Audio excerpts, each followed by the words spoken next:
Porsche for instance. There are a few changes to give away that you're now a couple of rungs down the ladder though. Volvo's twisty-turny engine start control is now just a simple button on the dash, and instead of the thumb wheel there's a single drive mode button. Apple CarPlay is still an extra cost option, as is a reversing camera, both of which as far as we're concerned really ought to be included as standard, but the XC40 makes up for it with goodies such as self-parking and a host of features under the company's Volvo On Call banner, from emergency assistance to being able to start and warm up your car remotely. At the moment, the engine range consists of 3 petrol and 2 diesel units, starting with a new 1.5 litre turbocharged 3-cylinder petrol with 156 horsepower, followed by a pair of 2 litre 4-cylinder units with 190 and 247 horsepower. Diesels are 150 or 190 horsepower, while a pair of twin-engine plug-in electric hybrids will follow a little later. None are what you'd call slow.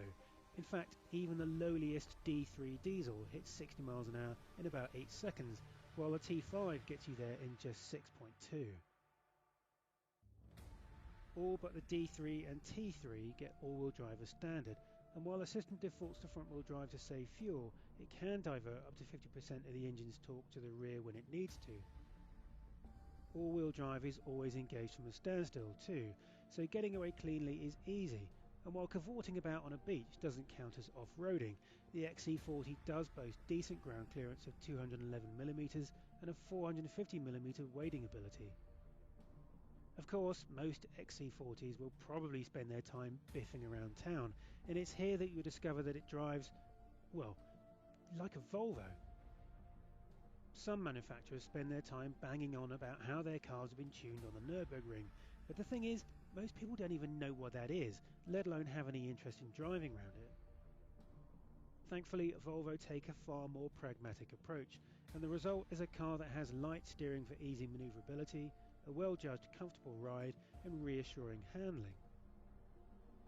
Now, be honest, if you wanted the last word in cornering, you wouldn't be looking at an SUV, but the XC40, in our design spec at least, surprises with keener and flatter turning than we were expecting. But it does so without sacrificing that long-legged, mile-munching, continent-crossing ability we've come to appreciate from its bigger brothers.